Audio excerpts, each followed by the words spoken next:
Imagine being able to control your lights from your phone, your tablet, or even automations customized based off of your individual schedule. Today I'm going to be showing you how to install the Lutron Caseta smart light switches, and this is going to enable all of this to happen. With the Lutron Caseta lighting system, you'll be able to integrate your smart lights with popular platforms such as Apple Home, Alexa, as well as Google Home. So whether you're new to smart home tech or you've been DIYing for a long time, hopefully you'll be able to get some value out of this video. With this project, we're going to be able to make your home smarter and your lights more convenient for you. Let's get started and bring your home and your lights into the smart home era.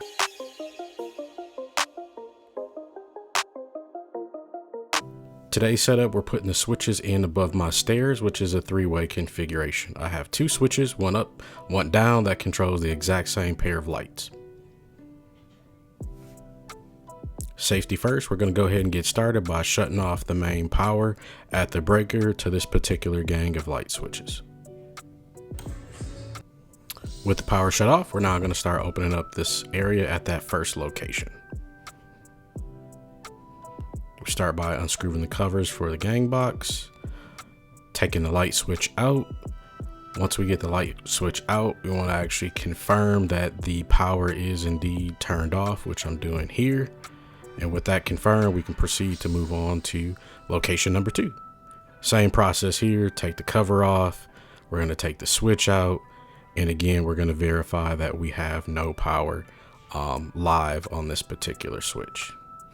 Because this is a three-way configuration, one of these wires here transfers power to the other switch. So I'm following the instructions that are provided with Lutron, but essentially what I'm doing is tagging that wire that transfers power from this switch to the other switch. So once I have this tagged, I cut the switch off, and then I'm going to just make a minor adjustment here to that tag wire, just pulling it up a little bit further. And then we start to strip the wire back so that way we can get prepared to install the actual switch itself. So here's the back side of the switch, and we're going to be wiring it up based off of our particular model and switch and looking at the Lutron instructions here. So at this point, if you have the manual, we're roughly on step 6 here where we've tagged the wire. And now we're going to proceed into what this is showing here. We're going to be taking off the switch plate. We're going to be popping everything back in after we have everything wired up. So I'm going to show that here. Again, that was that tag wire originally. We're going to make our electrical connection here and twist on the wire nut. Me personally, I like to add a little bit of electrical tape after I made the connection, just to make sure that nothing shorts out. So I've done that, and we're going to pretty much proceed and repeat this process for the neutral wire as well as the ground wire. So that's what you'll see me here, just kind of finalizing the rest of those steps, and then we'll be moving on.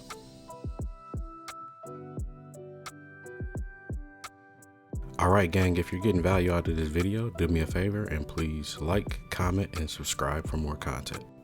Okay, with all those connections made, I'm going to just do a test fit here to make sure we got everything bundled in the way so that the switch can go back in place. I verified that it did, so following the instructions there, I'm removing these metal tabs that are on the side of the switch. This is just to make sure everything is spaced out correctly. This step actually isn't technically needed here, but in my case, the switch to the right of this one that I'm currently working on, I'm going to be replacing that one with a Lutron switch as well.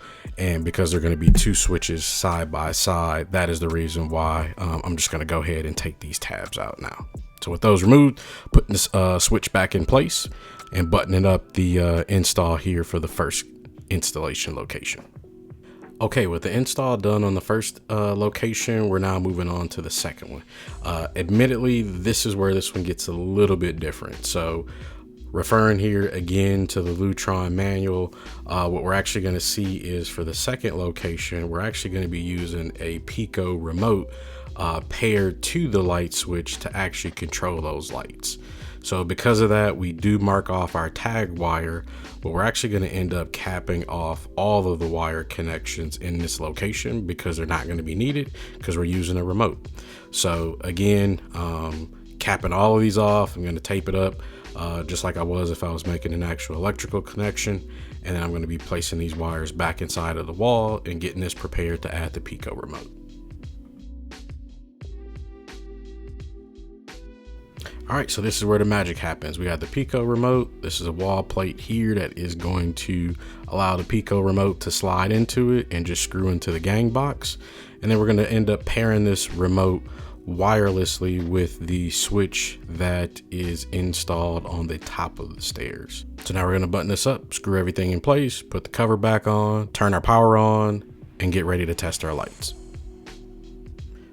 So here we are at the top of the stairs, just verifying that the switch itself does control the lights, which it does. I'm able to turn them on and off. But at this point, it's almost like a dumb switch still. We haven't actually paired this to the Lutron hub, which is now our next step. We're going to open the Lutron app, add a device. It'll put the hub in pairing mode. It gives us instructions to then press and hold the switch for about 10 seconds till the lights blink to put it in pairing mode. So we do that here. And then from there, we follow the prompts to add the switch to the location that we have. We're also going to add a secondary device at this time, which is our Pico Remote, and we follow the exact same process here, except we tell the Pico Remote what set of lights we want it to control.